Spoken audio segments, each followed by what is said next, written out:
May nagustuhan na po si Papa D. So yun daw ano, parang two-tone. Gustuhan na po ni Papa D ito. Pangilan na ibabawas? Nagsasakay na po. Tayo po ay padis na. So yung aming dala ay ilalagay na lang po dito sa likuran. Hello! Good morning! Tito Ike daw. Tito Ike! Bounce.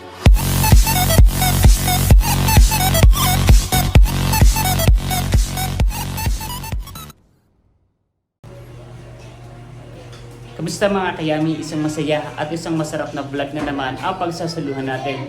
For today's episode, papasok na po tayo sa work at kasabay po si Papa D sa pagpasok. Dito lang daw siya, duty sa may Roshan Gym Malabon.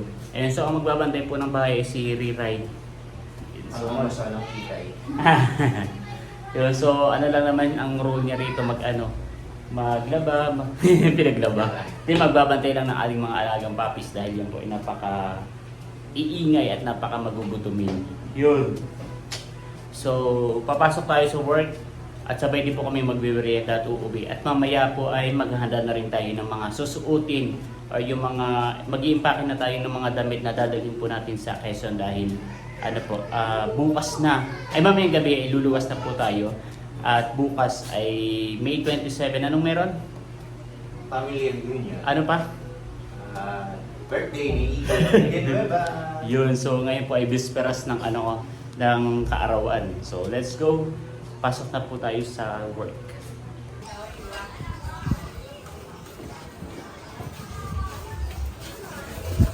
Bibili na rin po tayo ng ulam dito. So sa akin ay gulay lang. Dahil ilang araw na tayo hindi nagugulay.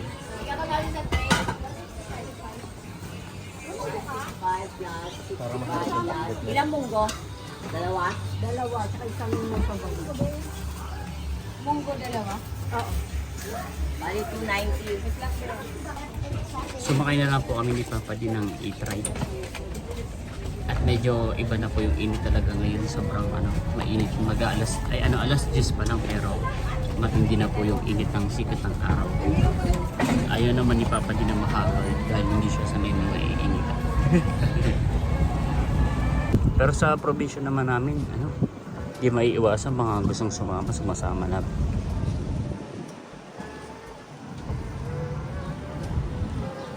Ay, paano ba yan?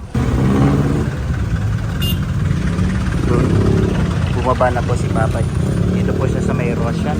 Tapos tayo doon naman ay sa Robinson.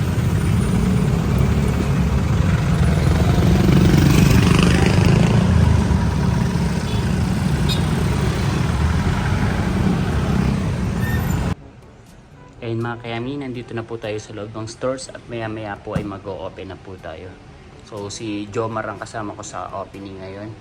At antayin ko siya. So maya maya ay nandito na rin naman siya dahil 10:41 naman na po. So mga 19 minutes na lang ay nandito ay mag-o-open na tayo.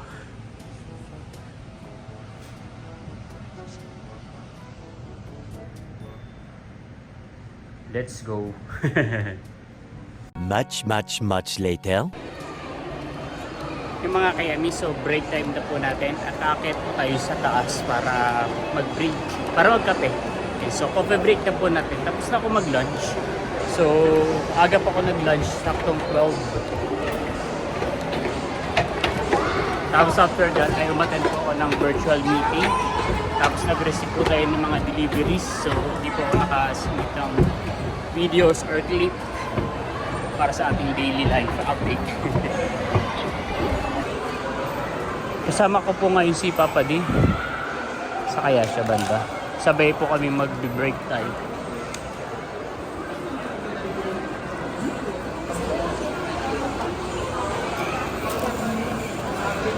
At bumili po siya ng turon. Saka po siopaw. Nakakainis yung show. Bakit? Malamig? Malamig. Kaya nga eh. Parang nilagay na, hindi pa malamig. Kung baka ang lamig na show niya. Kain po mga kayami. Let's go. Tapos na po kami magmerienda ni Papa D. So kinain na lang po namin yung turon. Tapos hindi niya po nakakain yung kanyang siopaw. Dahil sobrang lamig. Mas malamig pa daw sa sa Bangkay. So, yan. So pupunta po tayo ngayon sa bilihan ng relo at titingin po tayo ng isa pang relo para kay Papa D. Yan. Yan, sakto, makakamura tayo dahil dito bibili si Papa D ng kanyang relo. Tama? Ayaw? Yan, so bali nandito na tayo sa time collection at titingin daw po siya ng ng relo. Hindi po mahilig magrelo si Papa D, but since aabay nga po tayo sa kasal, kailangan naka-relo daw siya. So meron naman po akong ginagamit niya sa akin yung Seiko 5 na gold. Kaya gusto niya naman is silver lining. May nagustuhan na po si Papa D. So yun daw parang two-tone, para may rose gold na may white silver. Ang daan niya. Magaan.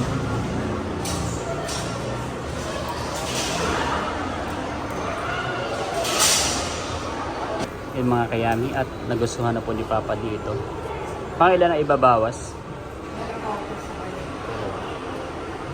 Sige. Ito po yung mga available po nila na brand. Meron silang Lawson ba yan? Seiko, Casio, tsaka po G-Shock. Tsaka nga po yung pinakang cheap nila na na brand is yung Valentino. So Valentino na lang po yung napili ni Papa D. At maganda naman po yung yung napili niya. Simple lang, tapos medyo maliit. Yun. Tsaka sabi ko mura yung So nagandahan naman ako doon sa relo ko na Seiko. So medyo may gasgas na nga lang po yung sa akin. Yan mga kayami, so bali nakabili na nga po si Papa din ng relo. Pero sa totoo lang, sa akin naman talaga to, hiramin niya lang sa kasal ni Bunso. Dahil hindi talaga siya mahilig magsuot ng mga gantong relo. And then dahil sa fitness, anong tawag sa ganun? Yung sa fitness ka nagtatrabaho. Yun, so basta yun, sa gym siya nagtatrabaho, hindi applicable yung mga gantong relo. Dapat sa kanila yung mga smartwatch. Yun, smartwatch po yung mas kailangan nila dahil nagbubuhat sila. So possible na mas madaling masira yung mga gantong relo at tumama sa mga bakal-bakal. So babalik na po tayo sa store at babalik na rin po si Papa di sa work. At mamaya ay sabay po ulit kaming uwi. Let's go. A few moments later. Yan mga kayami, nasa bahay na po tayo at nakagayak na po tayo. Ayan, so meron tayong malaking bag, tapos meron pa tayong dalang eco bag at uuwi na po tayo ng Quezon. So malayo yung agwat ng vlog ko from store kanina nung bumili tayo ng relo. Tapos ngayon kasi pagkabalik ko po sa sa work, pagkatapos ng break time ko is naggawa ako ng mga rush report yun. Tapos nagbili na ako sa mga kasama ko kasi 3 days nga po tayong uuwi. 3 days tayong nasa probinsya, kaya binili ko lahat ng kailangang ibilin.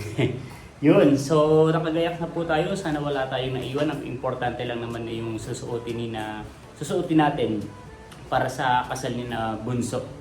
Tsaka yung Team Hitik shirt natin. Tama? Ay, nandiyan na ba no? Yun, so magkukomute po kami ni Papa D. Kawawa naman ang aking bulong, hindi makakasama. Kawawa naman ang mama at ang lola Happy. Scarlett, bye-bye! Bantayan mo mga anak mo ha. Maruya, bye-bye. Luna, kamot ng kamot. Jungkook, huwag palalayas ha. Lahis ka ng layas. Tanggol. Si Joshua naman po ay nasa taas. Yun, at siya po ay walang pakialam sa mundo. Magsilayas kayo, nasa isip nila. Bye-bye, aking uno.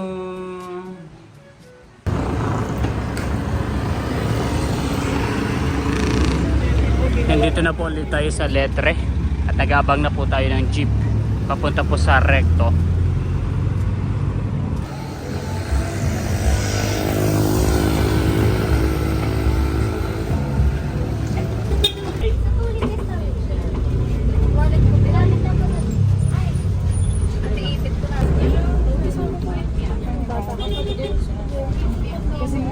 Sa due process ang ating gobyerno. Ano ba ang due process sa mga hindi? Nandito na po tayo sa sa Ligarda. Sa Sampaloc, Manila, sa may terminal po. papunta po sa Infanta. At wala pa pong bus. So mag-check po kami dito sa may sa may terminal ng van kung may paalis na or may biyahe pa. Pero pag wala, magbabas talaga tayo, tama? Di yata niya naririnig kasi meron siyang headset. So bibili rin po tayo ng tubig dahil baka mauhaw tayo sa biyahe. Tsaka candy. Let's go.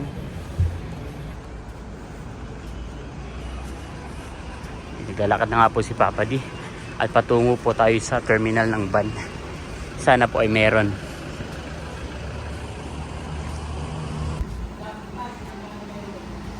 Nandito na po tayo sa terminal ng van at meron naman pong biyahe. Pero nag-aantay pa po ng kaunti pang pasahero. So bibili po muna tayo ng tubig saka po ng candy para kahit nauhaw po tayo sa biyahe ay no problem. No problem. Ayun mga kayami at nagsasakay na po. Tayo po ay paalis na. So yung aming dala ay ilalagay na lang po dito sa likuran.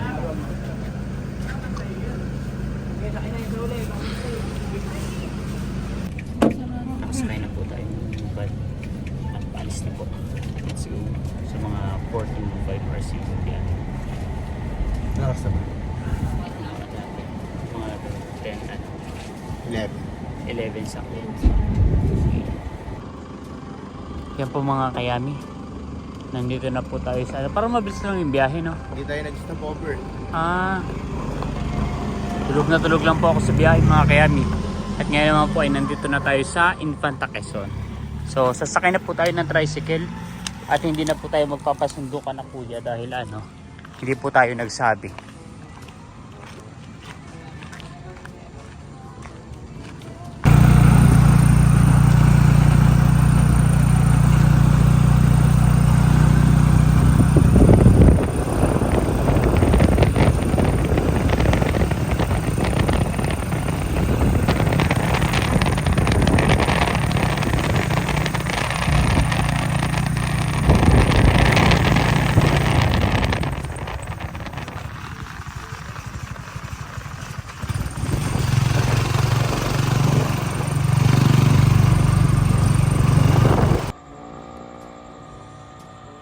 Eh mga kayami, nandito na po tayo sa sa Nakar.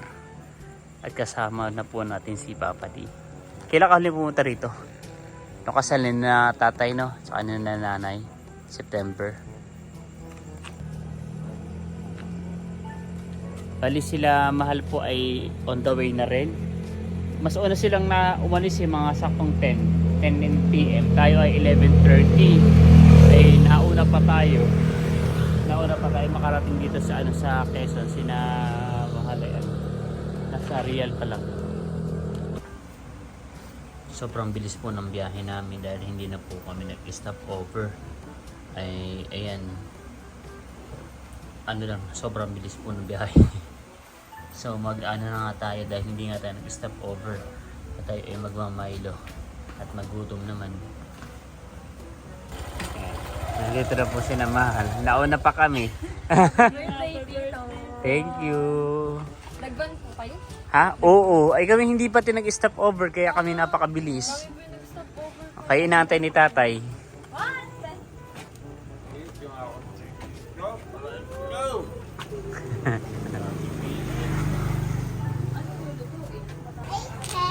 Hello, good morning.